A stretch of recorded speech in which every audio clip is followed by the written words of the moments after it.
कर्तारं कर्मभोक्तां ज्ञातारं विश्वतत्त्वानां वन्दे तद्गुणलब्धये।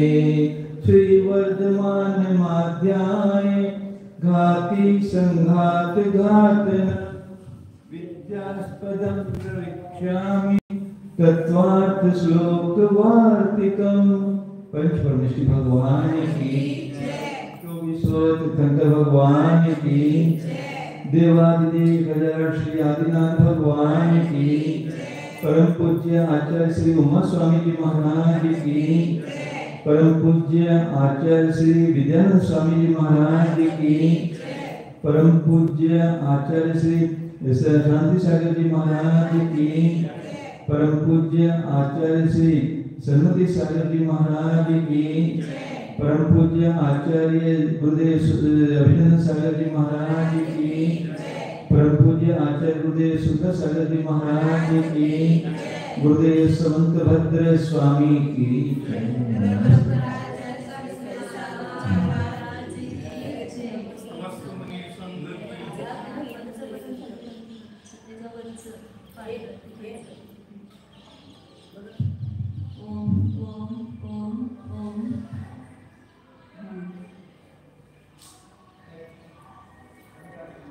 Page number 438 है।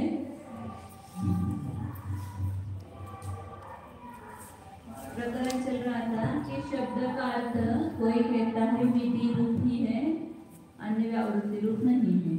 कोई कहता है अन्य व्यावृत्ति रूप ही है, विधि रूप नहीं है। कोई कहता है उभय रूप है, कोई कहता है अनुभय रूप है।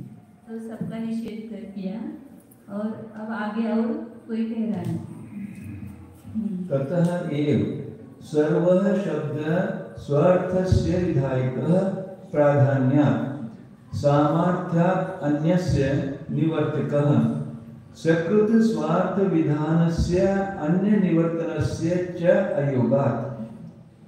उस सबका निषेध किया ना, इसलिए वो कहता है शंका करा वो दूसरा कोई पक्षवादी कि ततः एव इसीलिए ही केवल विधि रूप या केवल रूपाधिक नहीं होता है, उसमें ये दोष आते हैं। तो इसीलिए ही सर्व शब्द स्वार्थ से विधायक प्राधान्य रूप से मुख्य रूप से सभी शब्द स्व अर्थ के विधायक हम लोग उसकी विधि करने वाले हैं, उसको बताने वाले हैं। और सामर्थ्य से अन्य से निवर्तक, और सामर्थ्य से ये प्राप्त होता है कि दूसरे का निवर्तन होता है, दूसरे के निवर्तन है। सकृत स्वार्थ विधानस्य अन्य निवर्तनस्य अयोगात्।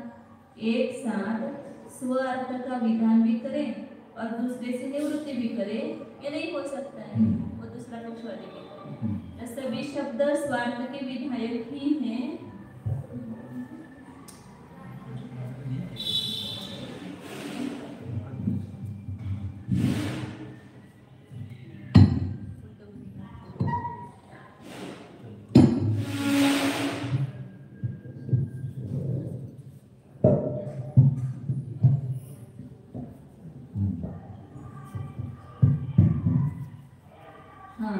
कोई भी शब्द जो है वो स्वार्थ के विधायक हैं और प्राधान्य रूप से, मुख्य रूप से तो स्वार्थ को ही बताते हैं और अपने आप सामर्थ्य से अन्य से निवृत्ति हो जाती है। क्योंकि एक साथ कोई भी शब्द अपने अर्थ का विधान भी करे और दूसरे का निवर्तन भी करे, ये संभव नहीं है। ऐसा वो कह रहे सामर्थ्य से अन्य की निवृत्ति होगी, लेकिन वो शब्द डायरेक्ट नहीं बताएगा अन्य निवृत्ति को। उसका मतलब क्या है, एक साथ स्वार्थ का विधान भी करे और दूसरे की निवृत्ति भी करे, ऐसा संभव नहीं है। प्राधान्य रूप से स्वार्थ का ही विधान करेगा शब्द और उससे अपने आप सामर्थ्य से जान लिया जाएगा अन्य की निवृत्ति। जैसे मैंने कहा कि ये पुस्तक है, तो पुस्तक की ही वो विधि को ही बताएगा शब्द, अन्य की निवृत्ति अपने आप सामर्थ्य से जानी जाएगी कि टेबल नहीं है, माइक नहीं है, लेकिन वो शब्द नहीं बताएगा उसको मुख्य रूप से। नहीं शब्दस्य द्वौ व्यापारो स्वार्थ प्रतिपादनम अन्य निवर्तनम च इति तद अन्य निवृत्तेः एव असंभवात् तस्या स्वलक्षणात् अभिन्नायः स्व समान स्वलक्षणेषु अनुगमन अयोगात् एक स्वलक्षणवत्। ये शायद बौद्ध का है मतलब कथन, तो पढ़ते समय ऐसा लगता है कि ये सर्वार्थ का ही है, क्योंकि मुख्य रूप से स्वार्थ का विधान कर रहे हैं, सामर्थ्य से आदि की निवृत्ति कर रहे हैं, तो कैसा लगता है कि ये अपना ही मत है, ऐसा लगता है, लेकिन ये दूसरे पर वादी कह रहे हैं। तो शब्द के दो व्यापार नहीं है, स्व अर्थ का प्रतिपादन करना, अपने अर्थ का प्रतिपादन करना और दूसरे का निवर्तन करना, ऐसा एक शब्द दो व्यापार नहीं कर सकता। तद अन्य निवृत्ति है एवं असंभवात्, और उस अन्य निवृत्ति का ही असंभव होने से अन्य निवृत्ति संभव ही नहीं है। तस्याः स्वलक्षणात् अभिन्नायाः स्व समान लक्षणेषु अनुगमनाय, क्यों नहीं अन्य निवृत्ति हो सकती है? तो बौद्ध क्या मानते हैं? स्वलक्षण, और स्वलक्षण मतलब प्रत्येक एक समयवर्ती वस्तु है, वो विशेष वस्तु है, और विशेष जो है वो अन्वय नहीं होती है, सामान्य है वो वही ऐसा अन्वय होगा। जैसे वृक्षत्व सामान्य है तो अनेक वृक्षों में वृक्षपना रहेगा, लेकिन स्वलक्षण जो है वो दूसरे स्वलक्षणों में नहीं पाया जाएगा।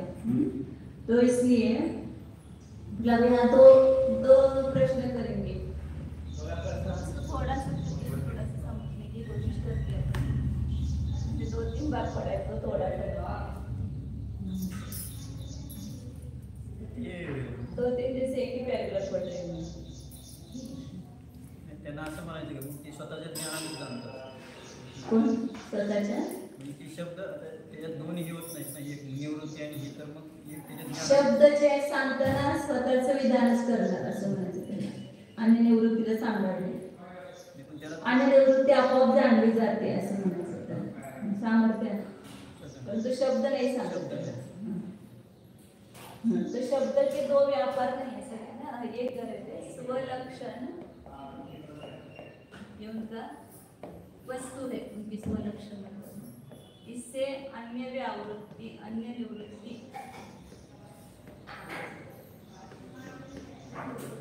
इससे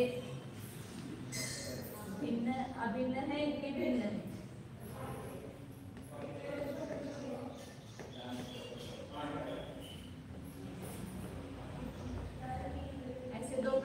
खड़ा करके वो उत्तर दे रहा है कि वो जो अन्य निवृत्ति है वो संभव ही नहीं है। क्यों संभव नहीं है? उसके दो पक्ष करके वो उत्तर दे रहा है कि अन्य निवृत्ति को आप स्वलक्षण से अभिन्न कहोगे कि भिन्न कहोगे? स्वलक्षण का वस्तु है, तो वो स्वलक्षण रूप वस्तु से ये जो दूसरे से निवृत्ति हुई वो अभिन्न है कि भिन्न है? आपके पक्ष में है ऐसा मान करके हम करते हैं पक्ष। यदि अभिन्न ऐसा कहेंगे तो स्व समान लक्षणेषु अनुगमन अयोगा, स्वलक्षण से यानी निवृत्ति अभिन्न है, दोनों एक है ऐसा कहेंगे, अभिन्न ऐसा कहेंगे, तो फिर ये जो है वो स्वलक्षण स्व समान स्वलक्षणेषु, अपने समान दूसरे स्वलक्षणों में उसका अनुगमन न होने से अनुगमन अयोगा, उसका गमन नहीं हो सकेगा, क्योंकि विशेष दूसरे में रहता नहीं ना, विशेष जो है दूसरे में गमन नहीं करता है, नहीं एक वृक्ष दूसरे वृक्ष में नहीं जाएगा, वृक्षत्व जो सामान्य है वो उसमें वृक्ष में जाएगा, लेकिन वृक्ष विशेष है जैसे आम्र वृक्ष है वो निम्ब वृक्ष में नहीं जाएगा, ये दूसरे किसी में नहीं जाएगा। ऐसे स्वलक्षण अलग अलग है, कौन? जैसे रस है, रूप है, गंध है, ज्ञान है, ये अलग अलग है ना, विज्ञान रूप स्कंद मतलब ये स्वलक्षण उन्होंने माना है, चित्त क्षण कहते समझो उसको, तो वो जो है वो विशेष है, वो दूसरे स्वलक्षणों में उनका अनुगमन मतलब उसके जाएगा नहीं, उसमें अन्वय नहीं होगा। क्यों? क्योंकि स्वलक्षण दूसरे में रहते नहीं ना, वो स्वतंत्र है ना अपने अपने। जैसे एक स्वलक्षण कोई भी है वो दूसरे में गमन नहीं करता है, ऐसे स्वलक्षण से अभिन्न जो अन्य निवृत्ति है वो भी अन्य निवृत्ति इससे अभिन्न है, तो दूसरे स्वलक्षण में कैसे जाएगी? ये अन्य निवृत्ति से अभिन्न है, अब इससे अभिन्न है तो ये स्वलक्षण दूसरे में जाता है क्या?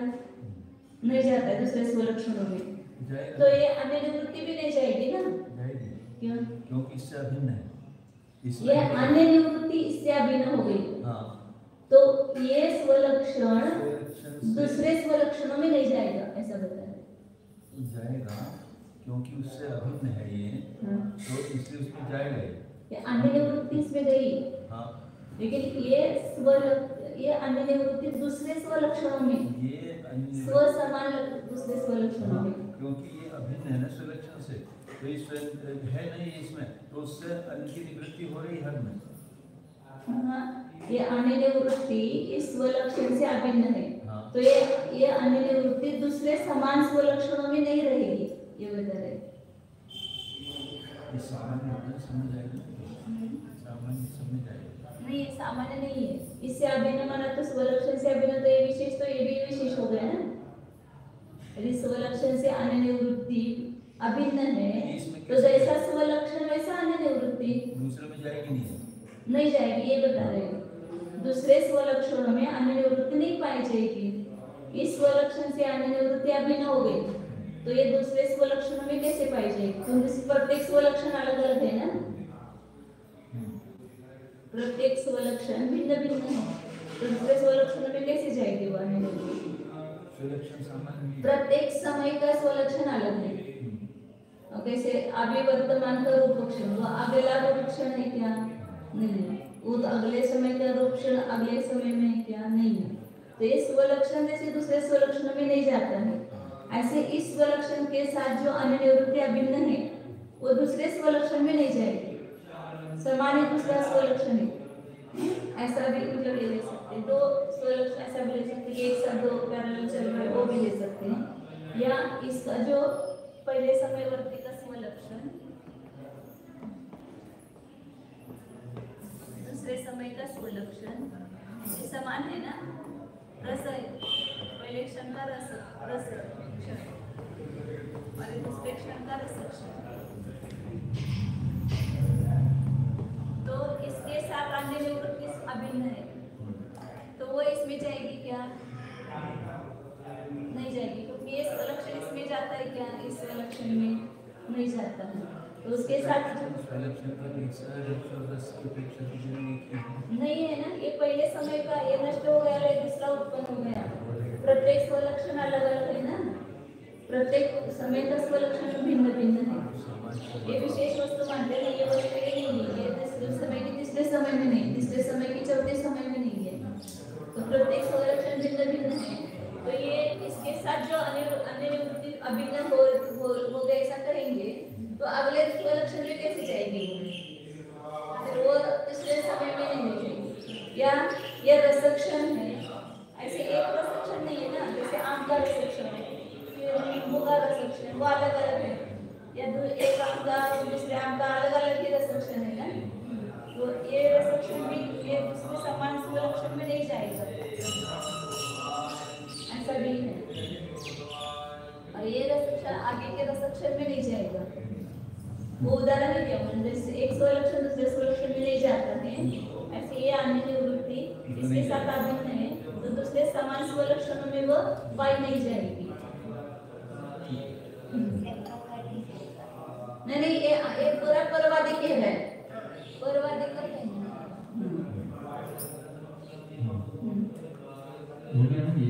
नई शब्द से दो व्यापार, ये हो गया अभिन्न का हो गया स्वलक्षण।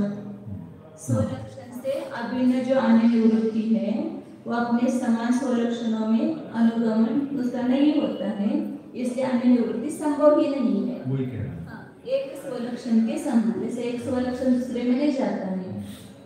ततः भिन्ना यहाँ तद अन्य व्यावृत्ति रूपत्व घटना स्वलक्षणांतर्वत् स्व अन्य व्यावृत्तिः अपि च तस्या व्यावृत्तौ सजातीय इतर स्वलक्षणयोः ऐक्य प्रसंगात् अवस्तु रूपायाः स्वत्व अन्यत्वात् अभ्याम एव अवाच्याभ्याम निरूपत्वात् इदम अस्माद् व्यावृत्तम इति प्रत्यय उपजनन असमर्थात्वात् न शब्दार्थम न अपि तद विशिष्टार्थस्य तस्य अविशेषणत्व अयोगात् तद विशेषणत्वे वा विशेषस्य निरूपत्व प्रसंगात् अन्यथा नीलोपितस्य उत्पलादेहि निरत विरोधात् पापियान करते पूरा पापियान करते सभी पापियान दिकेशान स्थापित नहास पोषण थोड़ा करे इतना करूं यहाँ आगे नहीं आता प्रतिशताया तस्यापतिते विधि विकल्प उपदर्शित शब्दार्थ विधि सामर्थ्यात् गति ही अभिधीयते इति केषांचित् अभिनिवेश स अपि पापियान्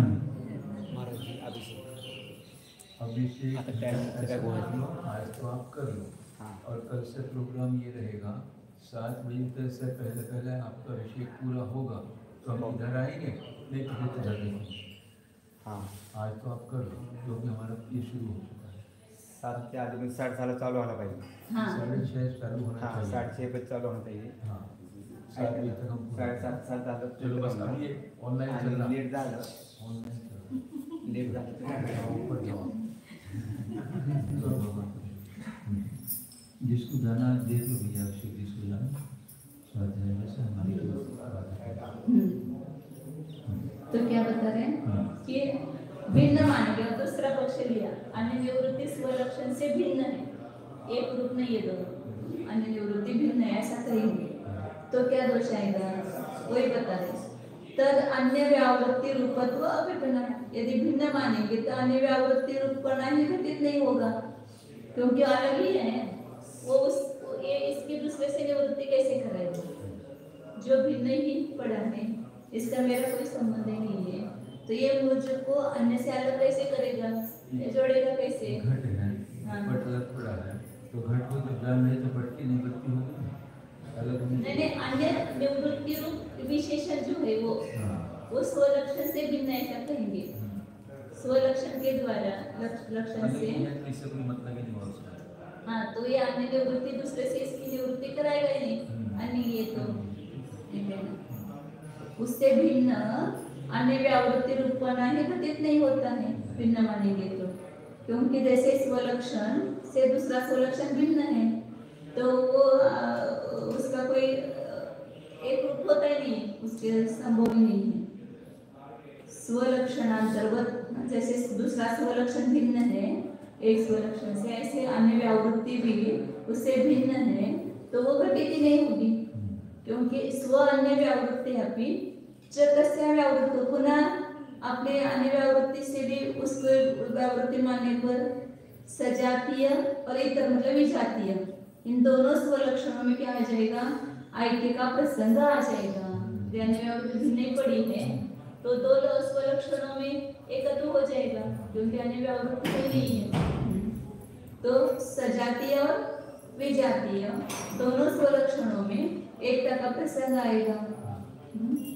स्व अन्य व्यावृत्ति से उसकी व्यावृत्ति मानेंगे तो ऐसा प्रसंग आएगा स्वत्व अन्यत्वाभ्याम एवं अवाच्य अब स्वत्व रूप से और अन्यत्व इन दोनों के द्वारा भी वाच्य नहीं है जो वाच्य नहीं है अन्य व्यावृत्ति वो निरूपत्व उसका कोई रूप ही नहीं है जो स्वरूप से भी कहने योग्य नहीं और पर रूप से भी कहने योग्य नहीं तो अवाच्य होने से होने पर निरूपणा ही होने से इधर निरूपणा मतलब उसका कदर नहीं कर सकते निरूपक कैसा बोलते हैं इधर अस्मात् व्यावृत्तम ये इससे अलग है इस प्रकार का ज्ञान ही उत्पन्न नहीं होगा यदि अन्य व्यावृत्ति ही असंभव है तो ये स्वलक्षण से भिन्न है या घटपट से भिन्न है इस प्रकार अन्य व्यावृत्ति का ज्ञान ही नहीं होगा अन्य व्यावृत्ति नहीं मानेंगे जब उसका याबा हो गया तो उससे वो भिन्न है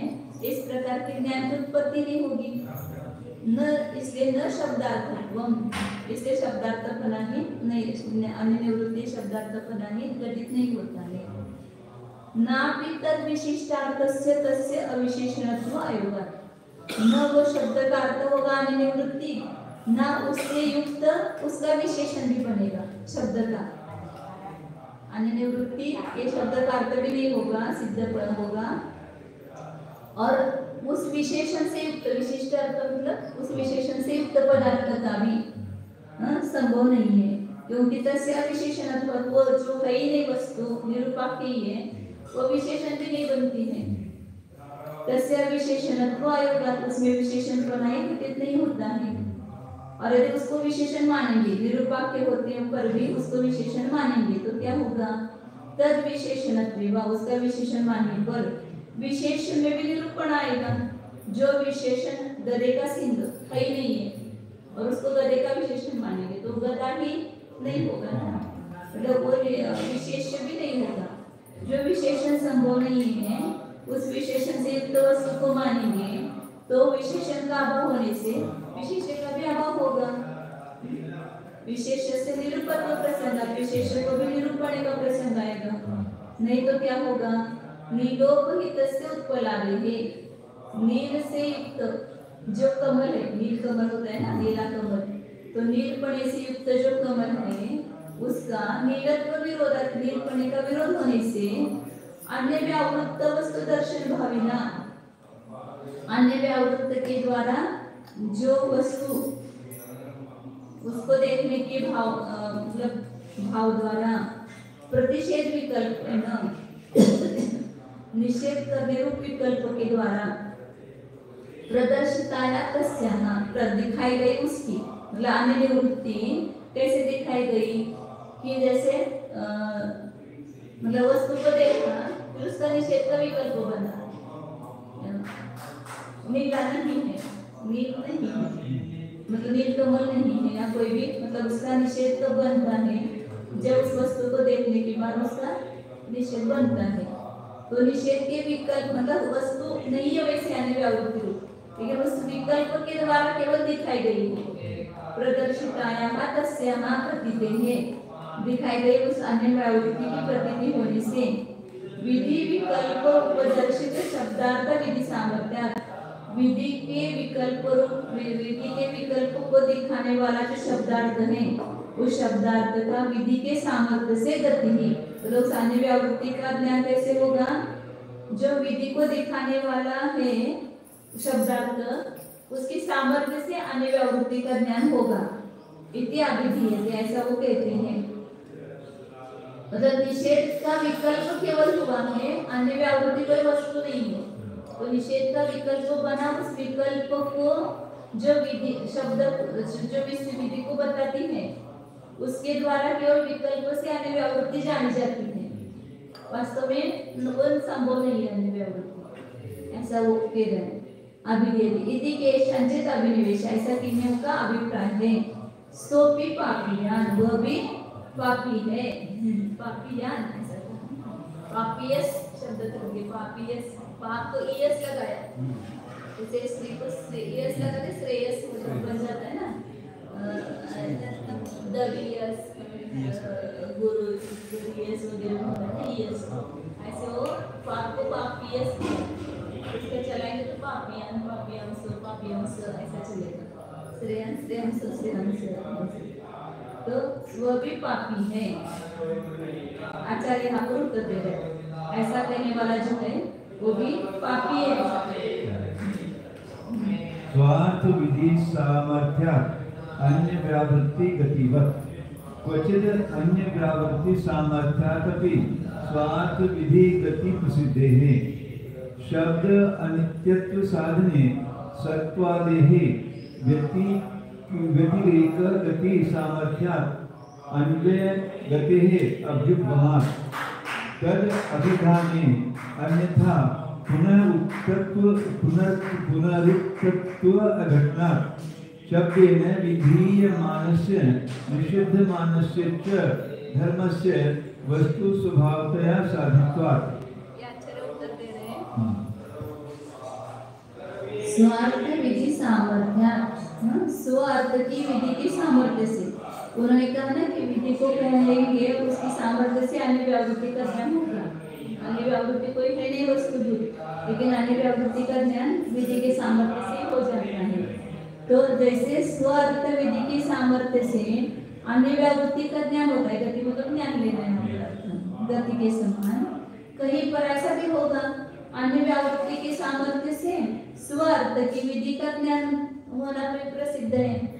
आप जैसे विधि से अन्य व्यावृत्ति का सामर्थ्य से ज्ञान कहते हो, ऐसे शब्द अन्य व्यावृत्ति को बताएंगे, इसे पुस्तक नहीं है ऐसा बताएंगे, तो दूसरी विधि भी उसके सामर्थ्य से जान ली जाएगी। तो केवल शब्द का विधि ही अर्थ है और अन्य व्यावृत्ति सामर्थ्य से ही सिद्ध होती है, ये बात सिद्ध नहीं होती है। एक बार अन्य व्यावृत्ति करेंगे तो उससे सामर्थ्य से क्या जाना चाहिए, विधि जानी चाहिए।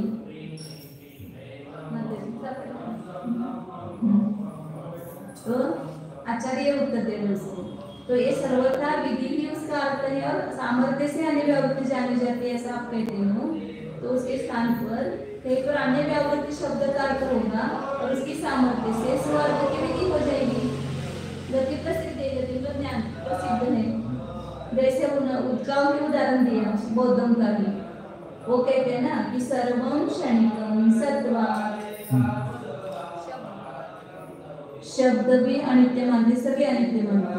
तो शब्द का अनित्यत्व सिद्ध करने में सत्वादेह, सत्वादिक जो हेतु सत्वादेह सत्वादिक साधन से उसका मानते हैं।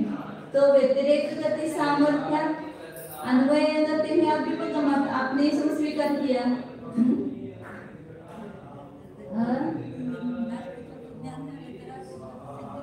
हाँ, तो शब्द अनित्यपना मतलब उसके नित्य का अभाव, तो नित्यता की व्यावृत्ति हो गई ना, और उसी से सत्वपना उसमें सिद्ध हो गया। तो इस प्रकार व्यतिरेक गति के सामर्थ्य, व्यतिरेक के ज्ञान के सामर्थ्य से अन्वय का ज्ञान भी आपने स्वीकार कर लिया है। तद अभिधाने अन्यथा पुनरुक्तत्व घटना, उसके कहने पर तो क्या होगा, नहीं तो पुनरुक्तपना नहीं होता है। शब्देन विधीयमानस्य निषिध्यमानस्य च धर्मस्य वस्तु स्वभावतया साधितत्वात्, शब्द के द्वारा विधि रूप से कहा गया या निषेध रूप से कहा गए धर्म का वस्तु के स्वभाव रूप से, जैसे अनित्य और नित्य, नित्य को विधि रूप से कहा, अनित्य को निषेध रूप से कहा, तो दोनों धर्म जो है वो वस्तु के स्वभाव रूप से सिद्ध किए ना, एक अनेक, नित्य अनित्य, तद अतत, सत असत। असत भी वस्तु का धर्म है ना, तो असत मतलब क्या होगा, सत की निवृत्ति हो गई ना। तो इसलिए शब्द के द्वारा जिस प्रकार विधि रूप से कहे जाने वाला धर्म सिद्ध है, ऐसे निषेध रूप से कहा जाने वाला धर्म भी वस्तु के स्वभाव रूप से सिद्ध किया है। इसलिए शब्द का अर्थ हमेशा विधि होगी ऐसा नहीं, विधि भी होगी या निषेध भी होगा। सर्वथा धर्म नैरात्म्यस्य साधयितुम् अशक्तेः च बोधे अपि शब्दस्य अर्थे अवधारणस्य सिद्धेः अलम विवादेन। सर्वथा जो धर्म नैरात्म्यवाद है ना, आत्मा को मानते नहीं, नैरात्म्य मानते हैं, तो उसको सिद्ध करना ऐसा अशक्य है बौद्धों के द्वारा भी। तो इसलिए शब्द से अर्थ अवधारण से असिद्ध, इसलिए शब्द का अर्थ में अवधारण जो है वो असिद्ध होने से, मतलब उसमें असिद्ध ये ऊपर नहीं लगाना है, इसलिए धर्म के नैरात्म्य को कैसे सिद्ध करोगे, ये ऊपर लगाकर ही सिद्ध करते हैं ना। जैसे वस्तु अस्ति है ही, स्वचतुष्टय के अपेक्षा है ही, मतलब स्वचतुष्टय की अपेक्षा से नास्ति नहीं है, अस्ति है, उसकी है ही भी लगाते हैं तभी आने की प्रवृत्ति होती है, आचरण होते हैं। तो लेकिन वो बौद्धों का उदाहरण देकर के उन्होंने उनको बताया कि नैरात्म्यवाद को सिद्ध, सर्वथा नैरात्म्य को सिद्ध करना शक्य नहीं है।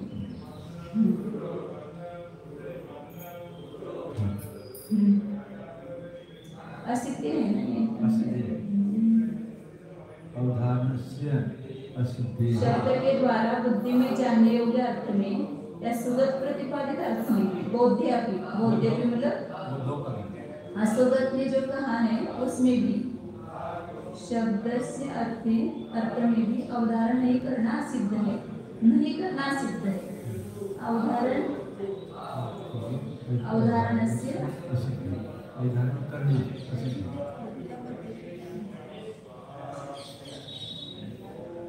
अवधारण करना सिद्ध है, ऐसा बराबर। अवधारण नहीं करना सिद्ध है, अवधारण करना सिद्ध है कि न करना कहाँ से निकालेंगे?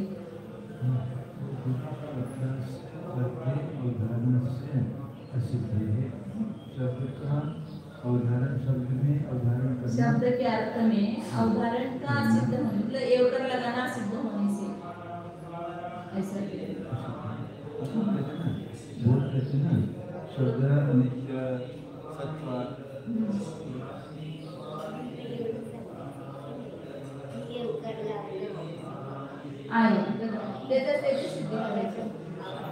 शब्दाला एवकार लावल्यानंतर त्याच्याद्वारे अन्याची निवृत्ती होते, तर त्या निवृत्तीचं खंडन करत होते ते सांगितलं।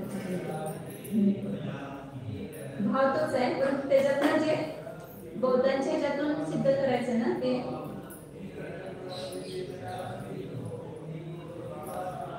शब्द के द्वारा विधि का भी निरूपण होता है, निषेध का भी निरूपण होता है। केवल विधि का ही होता है ऐसा नहीं, या केवल निषेध का ही होता है सभी नहीं, विधि और निषेध दोनों का भी निरूपण होता है।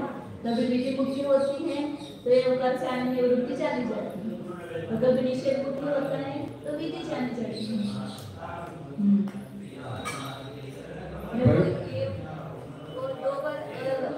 नहीं रहता है ना, वो इसमें नहीं निकल रहा है संस्कृत में से।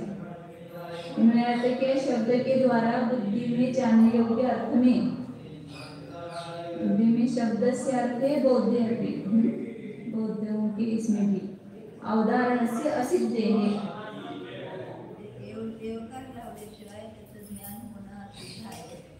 अवधारण से असिद्ध लागत है ना, न अवधारण से असिद्ध, ऐसा न शब्द चाहिए ना।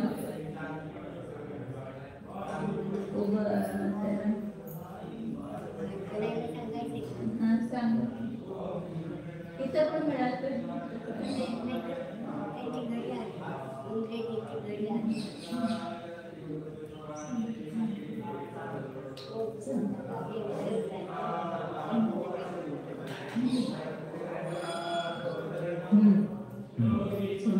फिर भी पढ़ रहे इसको, फिर भी 2-3 दिन पढ़ रहे थे, मुझे कुछ समझ नहीं आ रहा, फिर आज थोड़ा थोड़ा आया समझ में।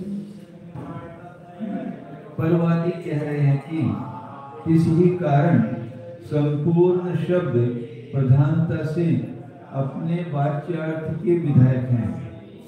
हाँ, गौण रूप से अर्थापत्ति की सामर्थ्य से अन्य की निवृत्ति भी कर देते हैं। एक ही बार में स्वार्थ का विधान और अन्य की निवृत्ति इन दो कार्यों के होने का योग नहीं है। एक शब्द के स्वार्थ का प्रतिपादन और अन्य का निषेध करना, इस प्रकार दो व्यापार तो नहीं हो सकते।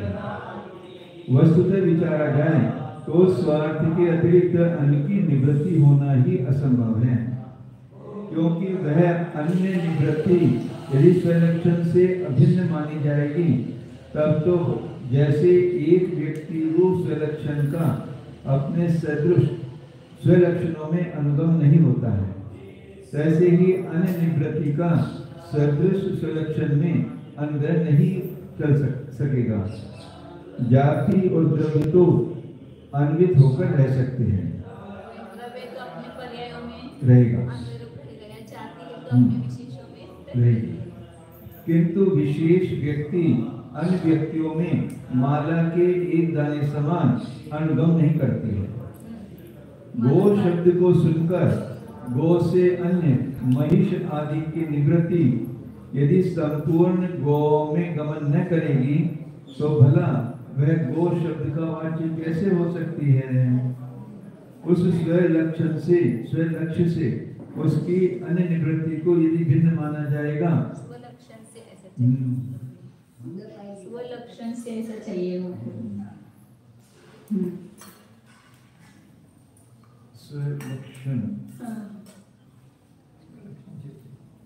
स्वलक्षण दिखाते हो। स्वलक्षण से उसकी अन्य निवृत्ति को यदि भिन्न माना जाएगा तो वह अन्य व्यावृत्ति स्वरूप घटित नहीं होगी।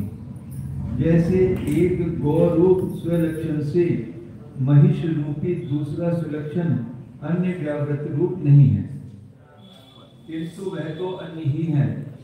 इसके समान भिन्न पड़ी हुई अन्य व्यावृत्ति भी उससे अन्य हो जाएगी, अन्य की निवृत्ति रूप न हो सकेगी।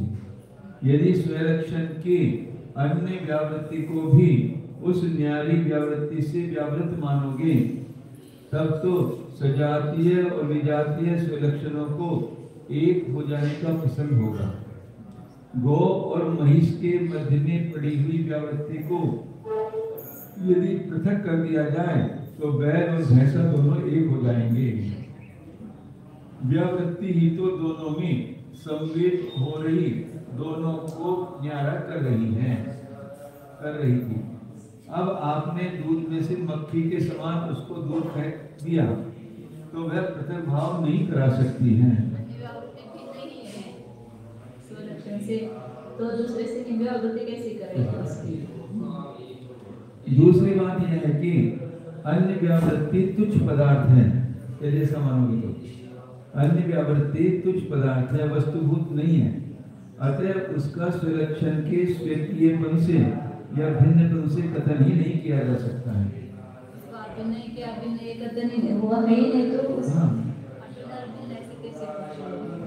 ऐसी दशा में स्वभाव रहित निरूपाख्य हो जाने के कारण यह इससे व्यावृत है, इस प्रकार के ज्ञान को पैदा करने में वह समर्थ नहीं है। अतः शब्द का वाच्यार्थ अन्य व्यावृत्ति नहीं है तथा उस तुच्छ व्यावृत्ति से विशिष्ट उच्च व्यावृत्ति से सहित हो रहा अर्थ भी शब्द का वाच्य अर्थ नहीं है, क्योंकि वह निस्वभाव अन्य व्यावृत्ति तो अर्थ का विशेषण नहीं हो सकती है, भिन्न है ना। यदि निस्वभाव व्यावृत्ति को वस्तु अन्य व्यावृत्ति ही नहीं है तो पदार्थ का विशेषण वो कैसे हो सकती है? यदि निस्वभाव व्यावृत्ति को वस्तुभूत अर्थ का विशेषण मान लिया जाएगा तो उसका विशेष अर्थ भी निस्वभाव हो जाएगा। विशेष वस्तु का विशेषण माना तो वस्तु ही नहीं होगी। अपने स्वभाव से विशेष को जो स्वयं के अनुरूप रंग देता है उसको विशेषण कहते हैं। विशेषण कहना है किसको? वो बताए कि अपने स्वभाव से विशेष को जो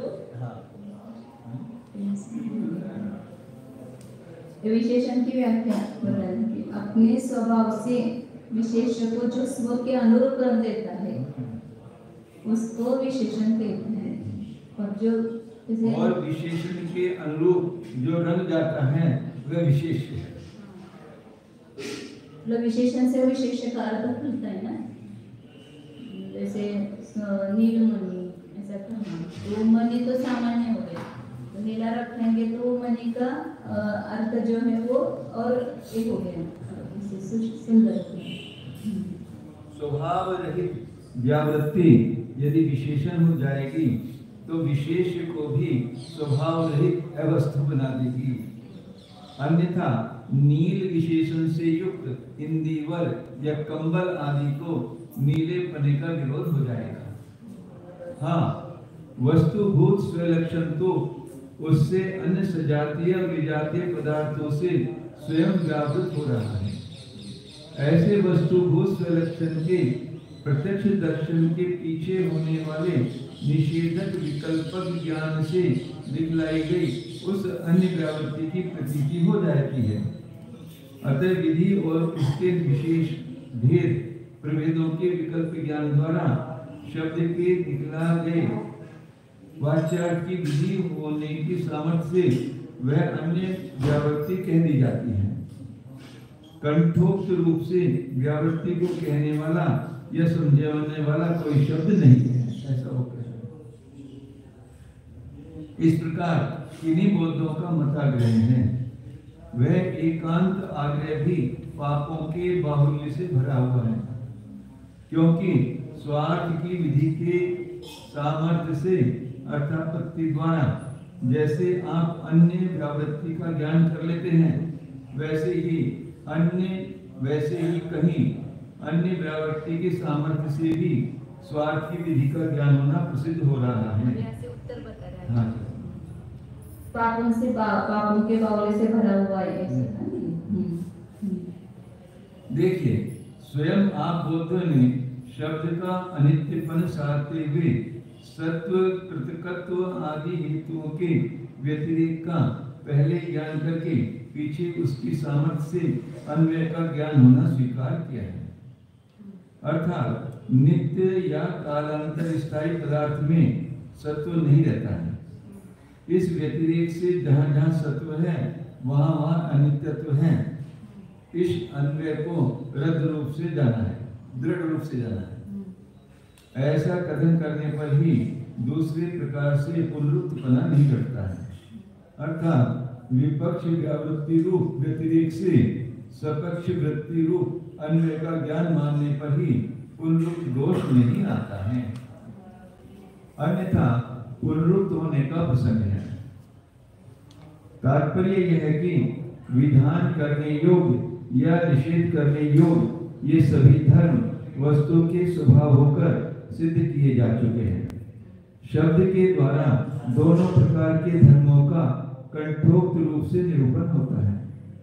इस प्रकार धर्म या स्वभावों से रहित निस्वरूप वस्तु को आप सिद्ध नहीं कर सकते हैं। शब्द के द्वारा बुद्धि में जानने योग्य अर्थ में या सुगत प्रतिपादित अर्थ में भी अवधारण नहीं करना प्रसिद्ध है। भावार्थ शब्द के वाच्यार्थ में एवकार लगाकर अवधारण करना सिद्ध कर दिया है। निस्सार विवाद करने से अब पूरा पढ़ो, कुछ प्रयोजन न निकलेगा। शब्द के द्वारा बुद्धि में जानने का अर्थ भी है, सुगत प्रतिपादित अर्थ में भी अवधारण नहीं करना सिद्ध है। अवधारण करना नहीं करना सिद्ध है, तो नहीं ये शब्द संस्कृत में नहीं पढ़ते।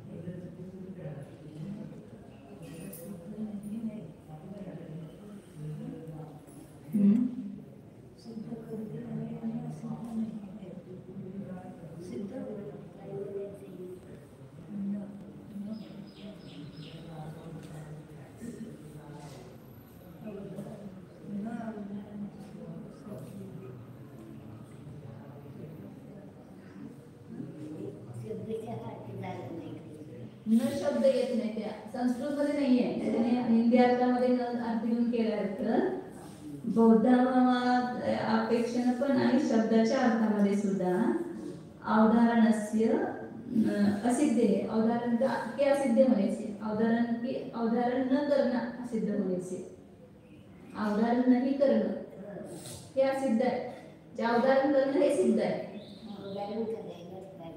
हे सिद्ध आहे असं तुमच्या मतामध्ये सुद्धा नाही, आमच्या मतामध्ये सुद्धा दुसऱ्या ठिकाणी अवधारण करणं सिद्ध आहे, म्हणजे अवधारण न करणं असिद्ध आहे, म्हणजे अवधारण करणं सिद्ध आहे। मत विवाद करणं बस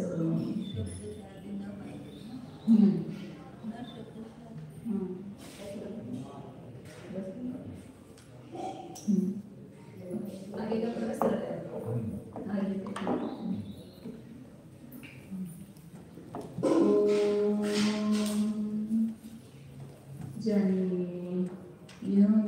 शुद्ध चैतन्यमय जीव ज्ञान दर्शन संपन्न अनादि अनंत एक अखंड शब्द इस विधि रूप अर्थ को दिखा रहे हैं। तो शब्द बता रहे कि वस्तु इस रूप है, अनादि अनंत शब्द है, इस शब्द की वाच्यभूत वस्तु है भीतर, कोई एक वस्तु है अपने पास की जो अनादिकाल से है और अनंत काल तक रहेगी। ऐसी वस्तु कौन सी है? ये निज आत्मा। कि ज्ञानमय आत्मा अनादिकाल से है, अभी भी इस शरीर में है, आगे भी अनंत काल तक सिद्धावस्था में भी ज्ञान रूप से रहेगी।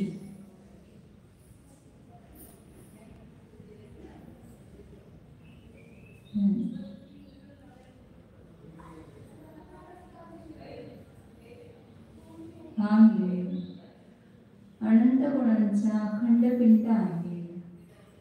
त्या अनंत गुणावरती काही विधिरूप गुण आहे, काही निषेध रूप आहे। दोन्ही आत्म्याचे धर्म आहेत, विधिरूप पण आणि निषेध रूप पण।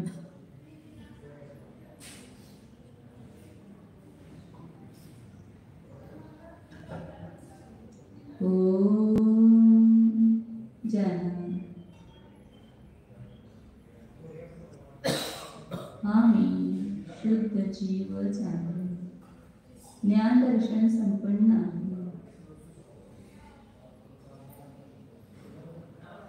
अखंड प्रतिभासमय आहे,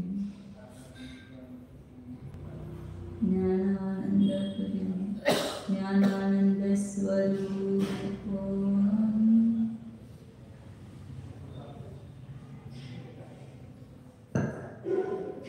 विसर्जन। नमो अरिहंत